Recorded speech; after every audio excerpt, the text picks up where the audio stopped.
Hello मेरे प्यारे साथियों, मेरे प्यारे सिस्टर, आज के इस वीडियो के माध्यम से आप लोगों के लिए सबसे बड़ी गुड न्यूज लेकर के सबसे पहले मैं आपके पास पहुंच चुका हूं।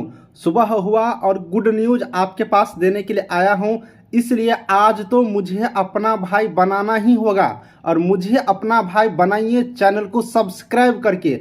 आज सब्सक्राइब नहीं किए तो समझ लीजिए, क्योंकि इतनी अच्छी न्यूज सबसे पहले हम प्रोवाइड करा दे रहे हैं। मेरे प्यारे सिस्टर, आपको मैं जानकारी दे दूं सबसे पहले कि आपकी रिजल्ट मानो आ चुका है। मान लो कि आपकी रिजल्ट आ चुका है। अब आप सोचते होंगे कि कहां पर रिजल्ट आया है, वेबसाइट पर कुछ तो है ही नहीं, कैसे सर बता रहे हैं कि रिजल्ट आ चुका है। रिजल्ट आ चुका है, मैं प्रूफ दिखा देता हूं और आप लोग वेबसाइट पर भी 2 दिन के बाद देखना शुरू कर देंगे। साथ ही मेरे प्यारे सिस्टर, आपको बता दूं कि जिन कैंडिडेटों को कुछ गलतियां हो चुके थे, हम सबको बताए थे कि छोटी मोटी गलती करने वाले यहां पर ध्यान दीजिएगा, आपको टेंशन नहीं लेना है।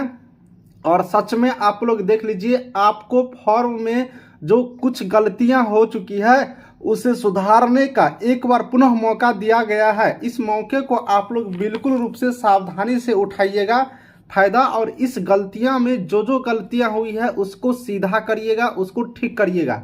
मेरे प्यारे सिस्टर, आपको बता दूं, जितने भी एएनएम का फॉर्म अप्लाई किए हैं बिहार तकनीकी सेवा आयोग के अंतर्गत, डिपार्टमेंट ने, बीटीएससी ने ऑनलाइन आपत्ति दर्ज करने के लिए पोर्टल खोल दिया है। ऑनलाइन आपत्ति दर्ज कैसे करेंगे? तो ऑनलाइन आपत्ति दर्ज आपको 7 मार्च से लेकर के 17 मार्च तक वेबसाइट पर लिंक ओपन किया जाएगा, जिसमें आपके फॉर्म को देखा गया है, आपको फॉर्म को स्क्रूटनी कर लिया गया है। मैं आपको बता दूं कि बहुत सारे लोग कहते थे कि मार्च में स्क्रूटनी होगा, लेकिन हम आपको बोले थे कि स्क्रूटनी होना शुरू हो चुका है पहले से। अब देखिए, स्क्रूटनी हो भी गया। अगर मार्च में शुरू होता तो 5 दिन में थोड़ी अपने स्क्रूटनी हो जाता। आज 4 तारीख है, 4 दिन में थोड़ी 50,000 का स्क्रूटनी हो जाता। पहले से स्क्रूटनी हो रहे थे, हम आपको ये बात को जानकारी दिए थे। लेकिन एक पेपर कटिंग आया था, उसमें लिखा था कि मार्च से शुरू होगा। अब बताइए, मार्च से शुरू ही होता तो 4 दिन में कैसे हो गया? सच्ची बात, मैंने जो बताया था वही हुआ आज फिर से। तो स्क्रूटनी फॉर्म को हो जाने के बाद, यानी कि आपके फॉर्म को एक एक चीज को देख लिए जाने के बाद, बहुत कुछ गलतियां उसमें अगर बहुत सारे कैंडिडेट को दिखाई दिया तो एक बार वेबसाइट पर डाल दिया जा रहा है सारे डॉक्यूमेंट को, सारे चीज को। आप उसे खोल करके आप लोग आसानी से एक एक चीज को देख लीजिएगा, और जो उसमें अगर आपको गलतियां होंगे उस पर अगर आप लोग आपत्ति दर्ज करना चाहती हो तो उस पोर्टल पर ही आप लोग अपना आपत्ति दर्ज ऑनलाइन कर सकते हैं। अब आप लोग सोचते होंगे कि कैसे होगा, इसके लिए पुनः बताता हूं, ऑफिशियल नोटिस भी दिखाऊंगा। धैर्य बनाए रखिए, इतना हड़बड़ाइएगा तो फिर आपको नहीं हो पाएगा। और पूरा देखिएगा, स्किप करिएगा तो फिर दिक्कत हो जाएगा। वेबसाइट पर ओपन करना है, ओपन करने के बाद आप अपना रजिस्ट्रेशन नंबर डालना है और वहां पर आपका डेट ऑफ बर्थ लगेगा। जो जो चीज़ मांगा जाएगा सारा चीज़ डालिएगा।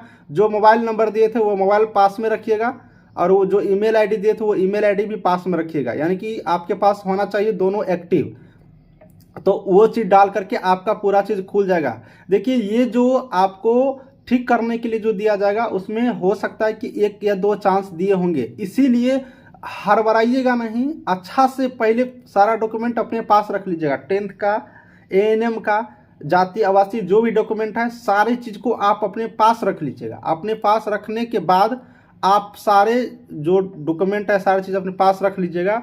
उसमें इसलिए कि अगर कोई गलतियां हो तो डॉक्यूमेंट रहेगा तो जल्दी से ठीक कर लेंगे, नहीं तो पोर्टल को खोल दिया, डॉक्यूमेंट है ही नहीं, कुछ है ही नहीं आपके पास, और आप सोचिएगा ओह गलती हो गया, अभी तो मैंने किया ही नहीं, बाद में कर लेंगे। अब वैसा मत करिएगा, क्योंकि चांस जैसे पिछले बार 2 ही चांस दिया गया था, इस बार भी हो सकता है कि 1 या 2 चांस देंगे। इसलिए आप लोग बिल्कुल रूप से हड़बड़ाइएगा नहीं, आराम से करिएगा। अब मैं बात कर रहा हूँ कि रिजल्ट क्यों आ गया। रिजल्ट इसलिए आ गया कि इतना चीज़ अब आपके प्रोसेस में हो गया, आपकी सारा चीज़ दिखा लिया, तो इससे आप लोग एक तरह से रिजल्ट ही समझिए। अब आपकी तुरंत ही काउंसलिंग डेट होंगे, इस बात को कंफर्म हो जाइए, क्योंकि हमने आपको परसों ही बताए थे आपकी तो काउंसलिंग डेट आ गया, सबसे पहले देख लीजिए। तो चलिए अब हम दिखाते हैं आपको ऑफिशियल नोटिस और जानकारी को और भी आगे बढ़ाते हैं। तो मेरे प्यारे साथियों, हम आ चुके हैं ऑफिशियल नोटिस पर, ऑफिशियल जानकारी पर, और इस जानकारी को आप लोग देखिए।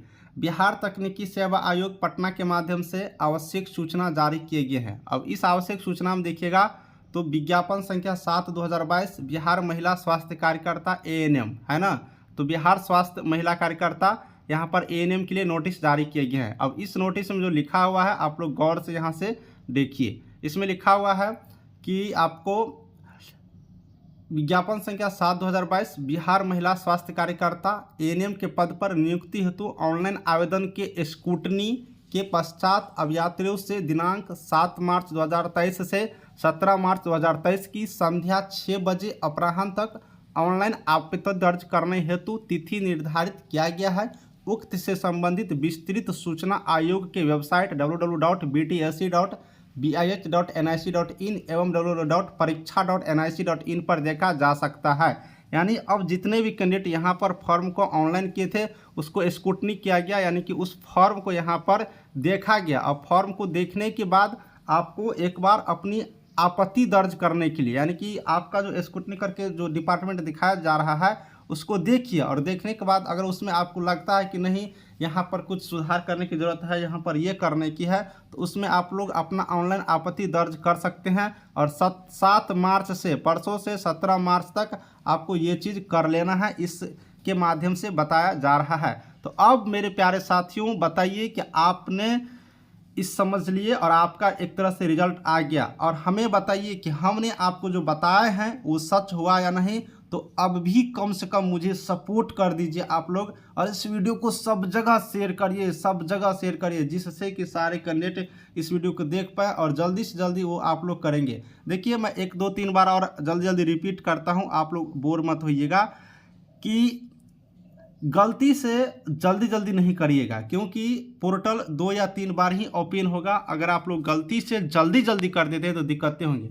आप अपने पास ये सारा डॉक्यूमेंट पास में रखिएगा। 10th का आप लोग सर्टिफिकेट रखिएगा अपने पास में, और मार्कशीट अपने पास में रखिएगा। एएनएम का आप लोग मार्कशीट और सर्टिफिकेट अपने पास रखिएगा। उसके बाद आप लोग बात करेंगे तो कास्ट सर्टिफिकेट, उसके बाद एनसीएल वाले एनसीएल, और जिनके पास रेसिडेंशियल है रेसिडेंशियल, और उसके बाद आधार कार्ड। उसके बाद आप इन सारे डॉक्यूमेंट अपने पास रख लीजिएगा, क्योंकि हो सकता है कि इनमें का डिटेल्स अगर आपको उसमें डालना हो तो पास में रहेगा तो आप लोग आसानी से डाल सकते हैं। मैं इस बात को पुनः दोहरा दिया हूँ। तो उम्मीद यहाँ पर मैं कर रहा हूँ कि शायद आप लोग कंप्लीट जानकारी, पूरी डिटेल्स जानकारी आपको इस वीडियो में मिल गया होगा। तो मैं चाहता हूँ कि इस वीडियो को यहीं पर समाप्त करूँ, और इस वीडियो को सारे मेरे प्यारे सिस्टर से उम्मीद करता हूँ कि शेयर करिएगा। चलिए वीडियो को समाप्त करते हैं। Thank you.